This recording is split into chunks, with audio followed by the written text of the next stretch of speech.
Om Shri Ganeshaya Namaha.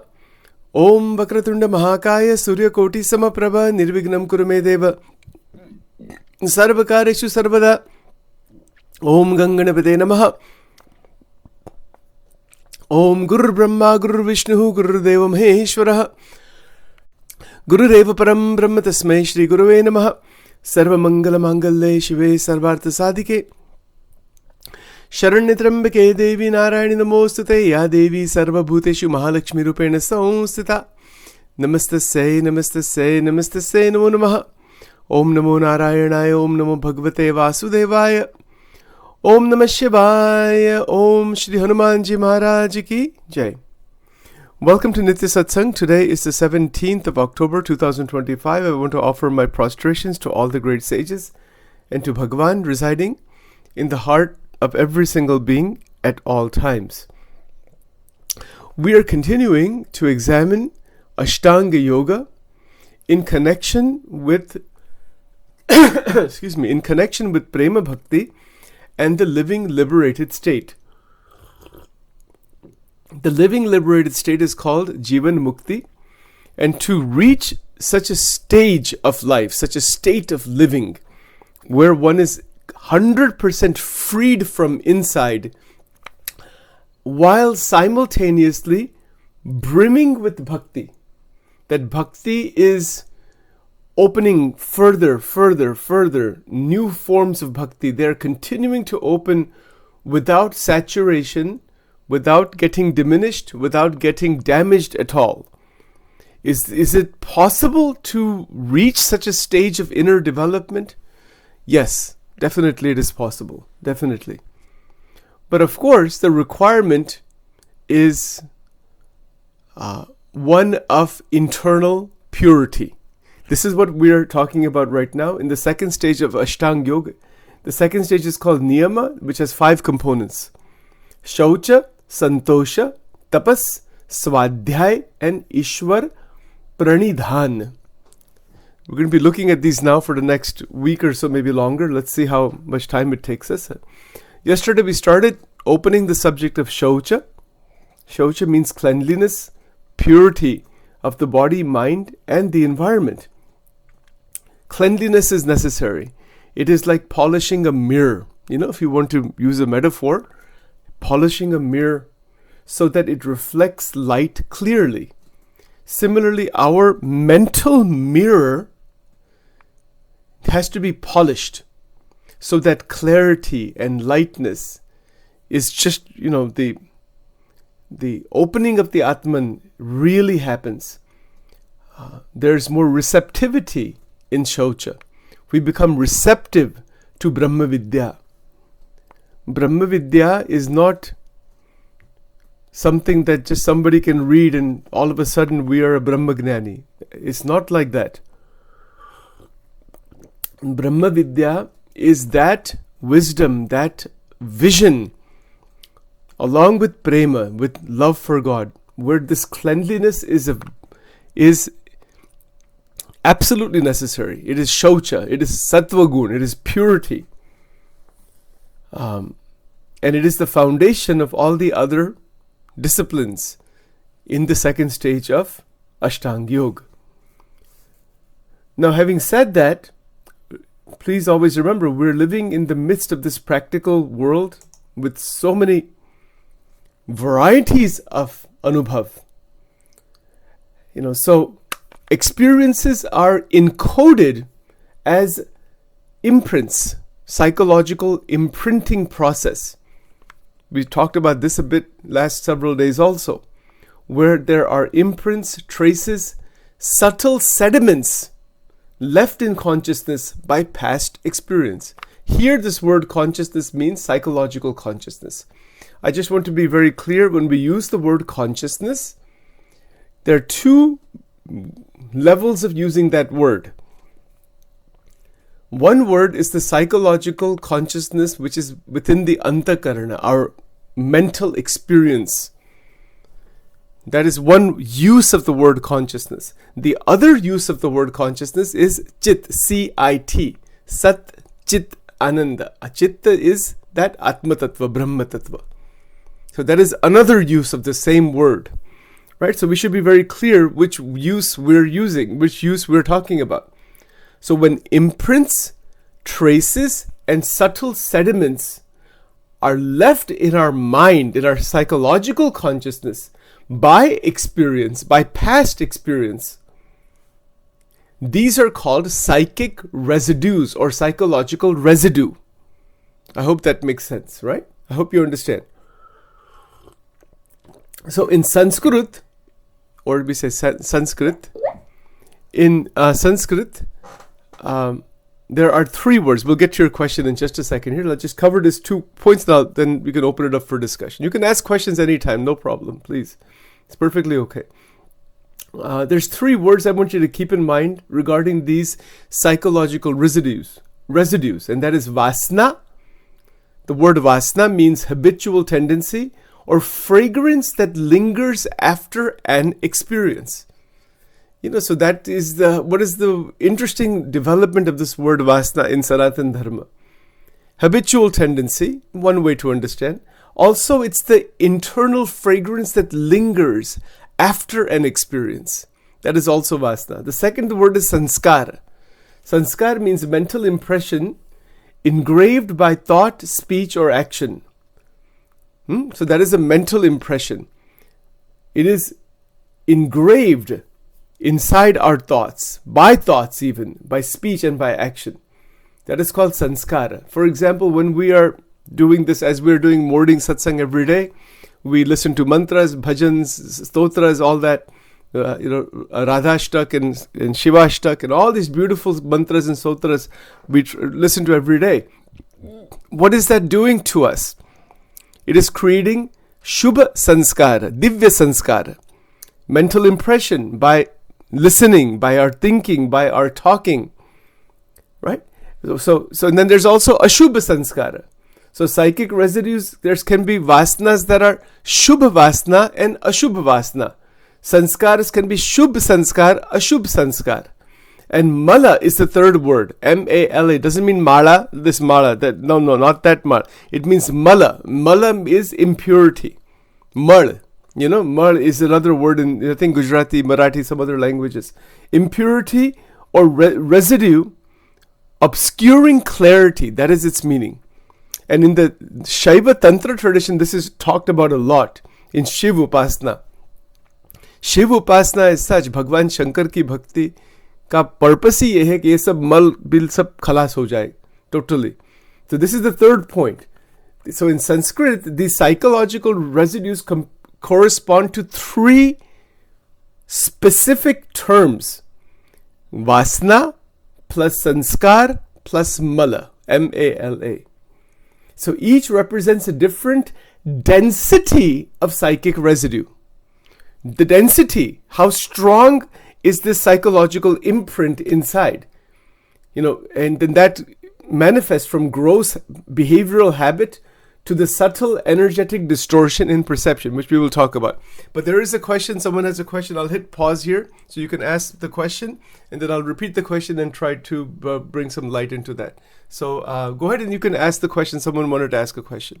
All right, so the question is about conscious and subconscious, and then how does that relate to the terminology in Vedanta and what we're talking about here? It relates perfectly.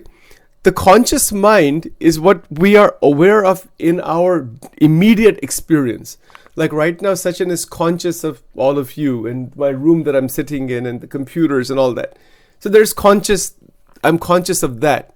Subconscious means underneath awareness, there's activity going on, but we're just not aware of it. It's not coming in our immediate mind, in our active mind.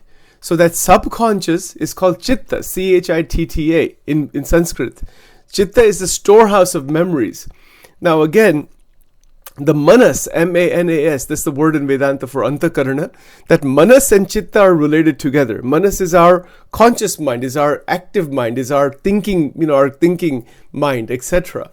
So there is a more systematic parallel, which I'll show you in a diagram, maybe tomorrow. I'll have to just do some research on that and pull some diagrams together.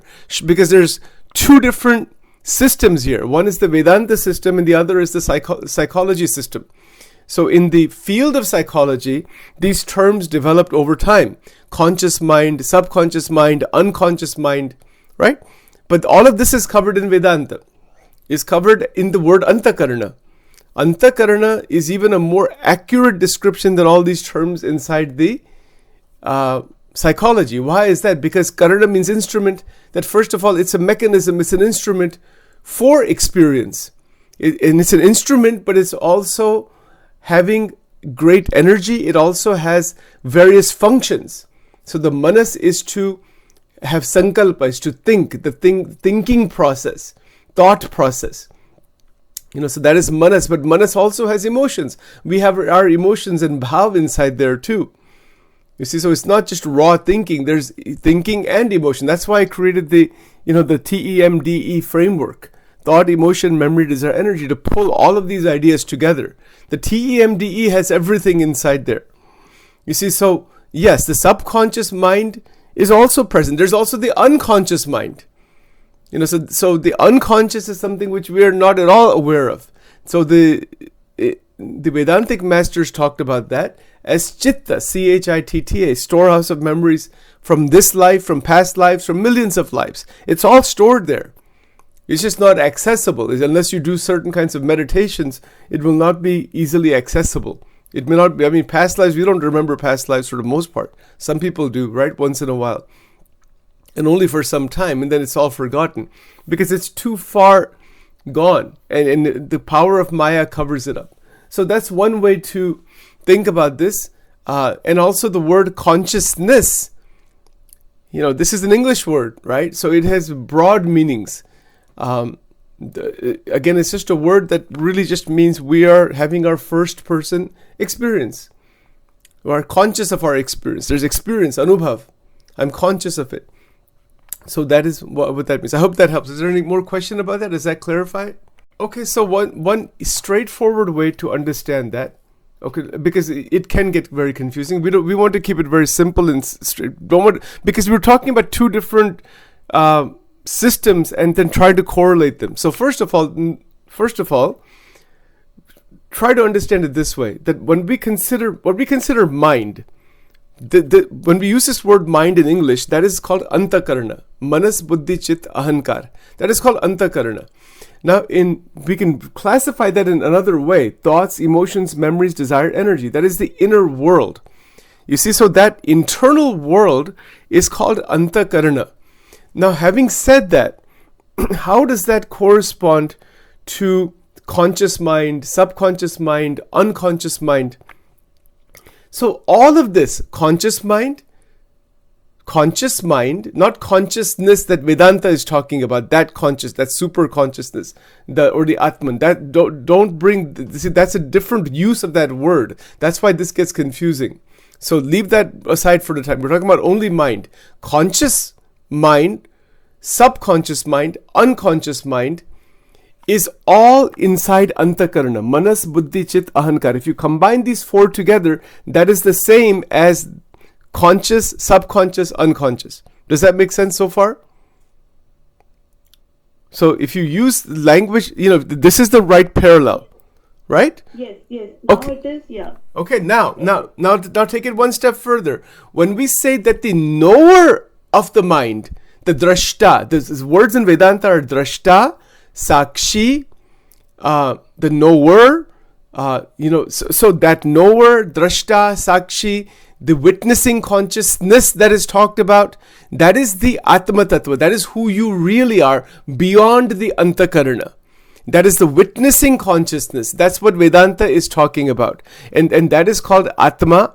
And that is called Sakshi. It is called Brahman also. That the Brahman is the universal. It's the substratum. So who you are individually is only that. This is what Vedanta is saying. So when Vedanta, like teachers like Swami Sarvapariyanandaji, others are using this word consciousness, they're using it in terms of that that sakshi, that witnessing consciousness, not the psychological consciousness.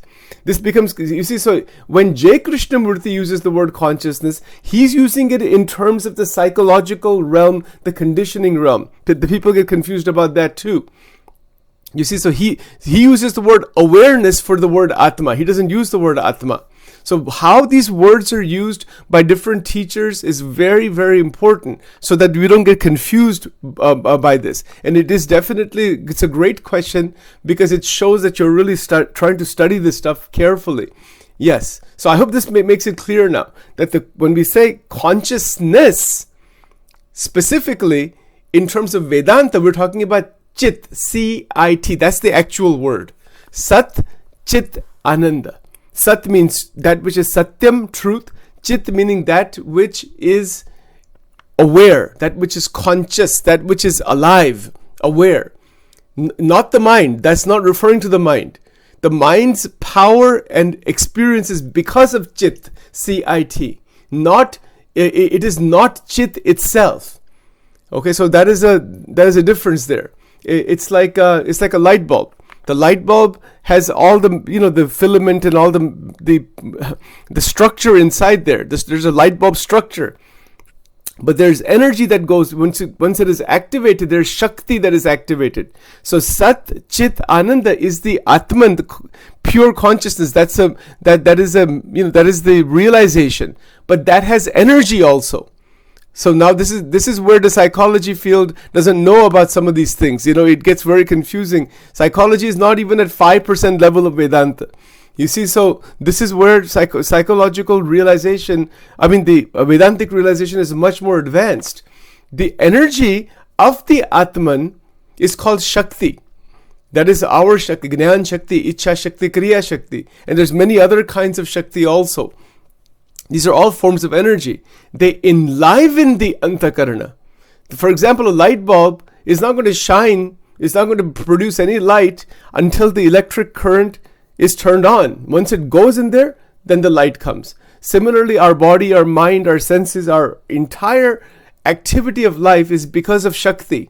That is coming from the Atman and the Shakti of the Atman. Shiv Shakti, and another more theistic framework. But this is in terms of non-dualistic framework. Non-dualistic vision of the Atman itself, that the Atman is the witnessing consciousness, witnessing Sakshi, and it has energy. And that energy is coming from its own existence. I was just reading this yesterday with Dr. Chetna. We had a long conversation about something from Vedas, just on this, in fact, and then in connection to Golok. These are very advanced ideas. The point is that we cannot have any experience without the Atma. But the Atma is a matter of realization. So in Gujarati it is written, the Atmani drashti thi prakash aveche. Like the vision. Drashti doesn't mean like these eyes. It is the inner eye. It is the inner being that is seeing, the seer, that is seeing the entire phenomenon of the waking dream deep sleep state. Isko kehte hai sakshi. Yes. So that sakshi is what Advaita Vedanta calls consciousness. You see, so watch the terminology there, right? But in psychology, they're not talking about consciousness in that way. They're talking about consciousness in terms of the mental experience. Where does the mental experience come from in the studies of consciousness and ideas? And it is very, very confusing in the field of psychology and in philosophy also, the studies of consciousness, right? So that's another utilization of this term. I hope this is clear at this point. If anybody has questions about this, please make sure we ask. And this connects, in fact, with what we are talking about. Is there any more question about this? Remember, each system is using these words differently. Philosophers are trying to understand what is consciousness. And you also have to remember something else also. When we use a word, that word is created by someone or some people over time to refer to something. So what it is referring to is matter of realization. You follow? So for example, the word Atma. It's just a word, right? You can use the word soul, you can use different language, you can use any word. But what is it referring to? The realization of that is the key. So for example, in Vedanta, as Vedanta developed over time, the word Atma also developed to have a specific meaning. And it eventually means that which is beyond the causal body, according to Shankaracharya. So every word has its historical development. I hope this makes sense. So your point is, Deviji, your point is absolutely beautiful and it is correct. But it is confusing to a lot of people, because many of us, even just people online here, have been studying and listening to different teachers, different commentators over time. So we have so this terminology is not sorted out clearly. But nothing to worry about. It can be sorted out. It can be sorted out if we understand it properly, right? Because there's a lot of terminology. You see, there's three bodies, three gunas, three states. Then the word Atman is there. Then this word consciousness, because the field of psychology has its own terminology. Philosophy has its own terminology. Then they connect together. The Vedanta has its terminology. Philosophers, how they have used, or great sages like Vivekananda Swami. If you go through 13 volumes of Vivekananda Swami, he uses this language in a particular way. You see? Then J. Krishnamurti uses this same language in another way. And if you look at Swami Chinmayanandaji, he will use it in terms of Shankaracharyaji's interpretation, and he has his own commentary on that. That's why one has to be very, very careful not to get overwhelmed. If you listen to Swami Prabhupadaji from ISKCON, and if you read his Bhagavatam and Bhagavad Gita, and he's using and interpreting these words, from a very Vaishnava Bhakti point of view, in a very interpretive way. You see, so the same words are used, but they are understood and expounded upon in their own way. You see, based on what they want to present to the world. I hope that makes sense. You see, so that's why it does make sense, because everyone has their own way of interpreting. Yes, all these. Of course. I think I would like you to tell us the simplest. That's what I'm trying. Yeah, that's what I'm trying to do. Where we are at the lowest level. So, okay. So you tell us the simplest interpretation. Yes. Of all this. Simplest interpretation is as follows, right? It's very easy to understand that. First of all, basic terminology. How many bodies do we have? I'll just summarize it for you in very simple way. 3 bodies. We have teen sharir hai hamare. Physical, subtle, causal. What are the Sanskrit terms? Stula sharir, sukshma sharir, karana sharir. These are the terminologies. What is beyond those 3 is the Atma. Now that Atma is called Sakshi, meaning Sakshi means the witness. The word for Sakshi in English is witness. It's just observe. It's the observer. You understand? The observer that is observing the observed. You follow? So, for example, if you're sitting in a movie theater, you're watching the movie. Who is the watcher? You are. You're watching the movie. You're not the movie, and you're the observer. So the Sakshi, the Atman, is the observer, is the witness of all phenomena. The body phenomena, the mind phenomena, the outside world phenomena. Does it make sense so far? If it doesn't make sense to somebody, ask me, please. So that is the observer. That is the Sakshi. That is witnessing consciousness. That is the Atman. Isko drashta bhi kehte hai, another word for this. Same word. Drashta means that one who is the watcher. The person who's that being, that consciousness, that reality that is seeing, the seer, the watcher. You see, that is the Atman. Okay, now. Alright, so this is in Vedanta, right? Vedanta also classifies these 3 bodies, physical, subtle, causal, as Panchakosha. Panchakosha meaning the Annamaya Kosh, Pranamaya Kosh, Manomaya Kosh, Vijnanmaya Kosh, Anandamaya Kosh. These 5 koshas are sheaths. The word translated into English for kosha is sheath, S-H-E-A-T-H. That is called sheath. They're like layers, like how you have sheath these are layers. It is another way to classify who we are. So the 3 bodies, Sthul, Sukshma, Karan, are classified as Panchakoshas also. Annamaya Kosh, Pranmaya Kosh, Manomaya Kosh, Vignanmaya Kosh, Anandamaya Kosh. And beyond all five, in Advait Vedanta, beyond the Anandamaya Kosh is the Atman itself, pure consciousness. Okay, again, the same thing. Okay, now, this should be clear so far. Now, in psychology, the word psychology is what? I mean, what is psychology? Psychology is the study of mental life. Is the mind alive? Yes. But now, field of Western psychology tries to understand mind based on a process using our intellect to try to unravel what is mind, what is human experience. That is how they went into that. So when they use this word mind in simple language, that is a very broad and tenuous word. It's not clear like this, like in Vedanta. It can mean so many different things. Some people will say it's just brain. Some people will say it's something different from brain. Bahut ideas upon ideas are there. So what I've done to try to simplify that entire area of psychology, just on your hand, the TEMDE, thoughts, emotions, memories, desire, energy. If you take thousands of books in psychology, this is what they talk about. That's it. So to keep it simple like that, the TEMDE, that's the field of psychology. Now in philosophy, philosophy is an inquiry. It's a path of inquiry. Try to unravel using the intellect, come to the truth somehow. So they try to analyze and to visualize and conceptualize based on analysis, philosophical analysis, to come to truth through inquiry. It is the path of analytical philosophy, right? How is that done? It's using your buddhi, using your intelligence to try to unravel, well, okay, how does the brain work? How does what is our experience? So there's different viewpoints that are created in philosophy. So philosophical reading is very difficult. It has to do with an intellectual process of trying to arrive at the truth.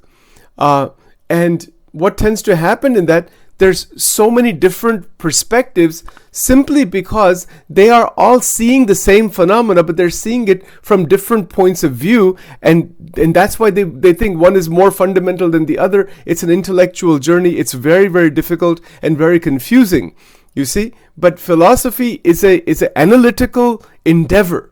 It's an analytical endeavor to unravel. I'll give you an example. For example, I'm looking at this cup right here, right? This cup, the red cup. You know what? There's philosophers who will say that cup actually exists outside. Other philosophers will say, no, it doesn't exist outside. It exists inside of you. It is projected outside. Now this is called experience-dependent reality and experience-independent reality. Isme thousands of pages likhe just on this point. Itna complex hai, the analysis of that. There's the phenomenology of spirit written by Hegel. There is George Berkeley's teachings. There's Immanuel Kant's teachings. It is an intellectual way of probing what is the actual reality of who we are. Sachin's humble interpretation about philosophy is that if you go through philosophy, be very careful because it's very difficult to do. You have to be trained in how to do that, really. It's a very difficult endeavor. But where does it lead up?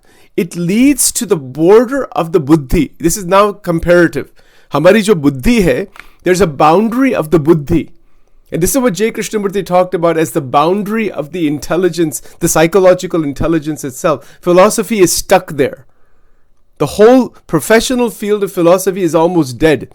Except for the studies of consciousness in a few areas. So they just teach some classes and all that. The whole field is nearly dead. There's no new development in that because it's stuck. It's caught into that border point. It cannot go further.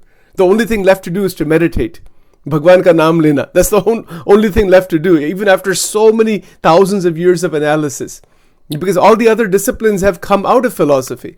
All the medical sciences and all the biological and chemistry and organic chemistry and finance and everything else that is there, it has come out of philosophy. When the person gets a PhD, it's called Doctor of Philosophy. You see, so it has come out of philosophy. All the disciplines have come out of philosophy. And philosophy itself is just a dead field at this point, nearly stuck. If you go to any bookstore, the smallest section of books is in philosophy. because it's that field is nearly dead. There's no point in that anymore. And the reason behind it is because everything that needed to come out of it has come out of it. Now what? You just keep analyzing the same questions again and again. You get stuck in the same route, same thing. Isiliye Bhagwan Krishna, the answer in the Gita to this, Shraddhavan labhate jnanam, not buddhivan labhate jnanam. Shraddha develops. This analysis, intellectual analysis, only goes up to a certain point. It's amazing. You know what it does though? I'll tell you one thing. Philosophy का जो अभ्यास जो करते, आपका mind strong बहुत बनता है. हाँ. इतना बन सकता. You can make your mental muscle really strong by studying but you have to be careful not to get completely confused from inside out. You see, because that can happen. So you have to go very slowly. I hope that makes sense, right? So now you see philosophy में भी consciousness का studies है. बहुत है. And they are trying to unravel why we are having first person experience. David Chalmers, you may have heard of him. He is one of the topmost philosophers somewhere in New Jersey. I forgot which university he's at. And he talks about this studies of consciousness. He's written a lot of books on it. And so there's theories like panpsychism. बहुत सब technical language है इसमें. So just my humble recommendation to all of you, philosophy का जो अभ्यास करना है, you can do it, but you have to be very, very, very patient. It's very difficult, and it can confuse your mind thoroughly inside out. You see, so my strong recommendation is to study Vedanta. Vedanta, Swami Chinmayanand ji ka, all Advaitic Vedanta के जो text है, Bhakti का जो text है, like in the Vaishnava Parampara, study those. I'm trying to also cover these things in simpler language in certain way, but it's very extensive, right? So this is a way to understand. Go ahead, please. Yes, go ahead. Sachin, you can... What I will do is I will create a table for you. So that way you will have that as a PDF. It'll be a nice, in a big document, like a one-page document. So you can see all this. Because remember, Devi ji, aapka prashna bahut sundar hai, or Sucheta, all of you, Gnan, see, when we use the word Gnan, this understanding, Gnan, wo jo Brahma Gnan ki baat, that's not what I'm talking about. I'm talking about clarity of understanding. Ye baat kaisi hai? Half-baked knowledge is not going to help us. You have to get to 100% in this. 100%, the information, the clarity, it should not 99%. It has to be 100% clear. Or jo gnan ka part hai, understand it to the extent that you can, and bhakti mein lag jao. Don't you go too much into analysis, because unless you are going to go all the way into that. You see, so Gnan Margi aisa hai, you have to go either all the way in that, or you go to it to some extent, to the extent that certain things resonate, leave it there, and then continue your, the path of bhakti more. Because otherwise, Gnan mein aap go deeper into that, you can wind up nowhere. And that's what's happened to the philosophers. Many philosophers, they went so deep into this thing. Some of them just, they started using drugs. Some of them had so many personal problems. They were not enlightened people. They were just very intellectual people, like John Paul Sartre or Spinoza and all. Yeah, they're great writings, but very, very. But their personal life में कुछ नहीं, शून्य सब. So that is a big difference, right? So I'll create it for you. Nothing to worry, but philosophical study, any kind of study, increases the muscle. Try to understand clearly, and clear understanding is good. Why is it good? That enhances bhakti in connection with Bhagavan. Otherwise, one can get a PhD degree in any of these subjects in some university, and you can be a great intellectual. That's another path. Any other comments on this? We're almost at 9 o'clock. Please do ask questions like this. It's very good. So if there's no other comments, I'll just make just a quick point here, that we have mind. This point about psychological residue, imprints, traces, subtle sediments, these points that Sachin is presenting every day, we want to see how they're applicable in our day-to-day life, right? Just intellectual analysis is fine, but what is the point of this? Are there vasanas and habitual tendencies and fragrances that linger after experience? Yes. Obviously, that is our experience in life. But how does that connect with Bhagavan? तो भगवान के साथ जो connection होता है internally, through the 9 forms of devotion, through the sadhana process, through study of scriptures and all, that changes the direction of the vasanas. It changes it into sadvasana. This is one point. Sanskaras change into very positive, good quality sanskaras, impressions that are created by mantra sadhana, by bhakti, by all of this. That will expand our internal psychological consciousness. Our mind begins to become purified and it becomes still. Shant ban jata hai, sthir ban jata hai, pavitra ban jata hai. That is the thing about Shuddha Sanskar. And the malas are removed. There's a whole list of these impurities, by the way. I'll show them to you later on. There's all kinds of impurities within. They are completely removed. So what is this? There is a density of these residues. There's a certain amount of it. Sometimes we have some habits we have very difficult to break because they have been repeated again and again and again. It's been such a heavy conditioning process going on that it becomes extremely hard. Because there's a behavioral habit, there is energetic distortion. Our energies have gotten funneled inside that thing. So to break the habit, again, the most direct way is to pull energy out of it. That's why we have our Angel Wing program. Our entire Angel Wing program is about bringing stability inside the mental framework. Stability, harmony, mastery, those ideas, right? What we're talking about here is about even beyond that into the Atman and Brahman itself. The path of Bhakti, Sanatan Dharma, which we do not directly talk about in the Angel Wing program because that is a generic program that is more energy based, it's more universal. This is specifically about Sanatana Dharma. It is a notch above where Angel Wing stops. So where Angel Wing stops is where we begin over here. So that should be clear also, right? For people who are doing both of these programs. Okay, now there's a lot. There's a lot of ideas here. What is a practical exercise for today? 3 simple exercises. Where are our habits? Mere habits kya hai? Just be aware of them. Oh, these are my habits. What do I want them to be? Can I change them into something? Isn't it so people say, I want better habits. I want to have a better regulated life. We want to change into some better habits. We can do that. One of the best ways is to set aside time for mantra jap.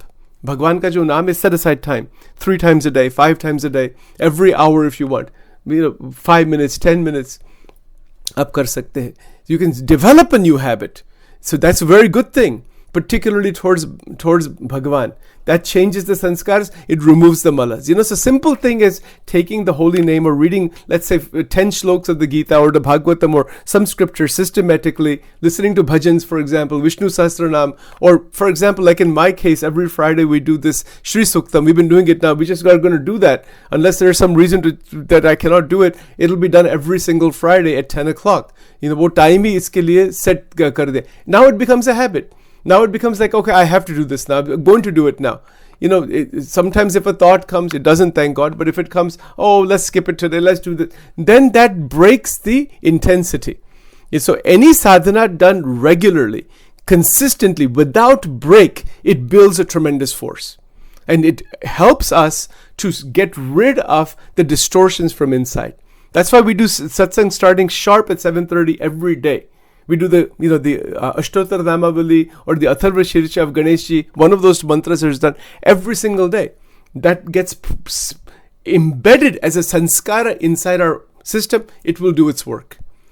So try to make it a point not to schedule anything during this time between 7:30 and 9:30 a.m. every day now. So there's no other item scheduled unless there's really something that I cannot get out of. You see, so this is habit formation.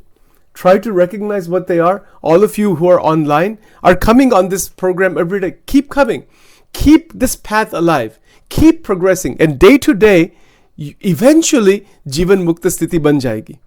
वो स्थिति आ जाएगी. हाँ, वो स्थिति अद्भुत स्थिति है. और भगवान की कृपा से आती है. भगवान की दया से आती है. बड़े बड़े संतों की कृपा से ऐसी अलौकिक दिव्य स्थिति आ सकती है. And is it possible? Yes.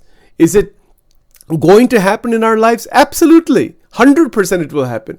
As long as we don't back off. Right, so with that, we'll stop here for now. I'll do the closing mantra. If there's any other comments, Om Vakradunda Mahakaya, Surya Koti Samaprabha, Nirvignam Kuru Me Deva Sarvakarishu Sarvada, Shri Ganeshaya Namah, Guru Brahma, Guru Vishnu, Guru Deva Maheshwara, Guru Deva Param Brahma Tasmai, Shri Guru Ve Namaha, Sarva Mangala Mangal Shive, Sarvartha Sadhike, Sharanitrambake Devi Narayani Namostate, Om Namo Narayanaya, Om Namo Bhagavate, Vasudevaya, Hare Krishna, Krishna Krishna, Hare Hare, Hare Ram, Ram Ram, Hare Hare. Om Klim Krishnaya Govindaya Gopijana Vallabhaya Swaha. Om Klim Krishnaya Govindaya Gopijana Vallabhaya Swaha.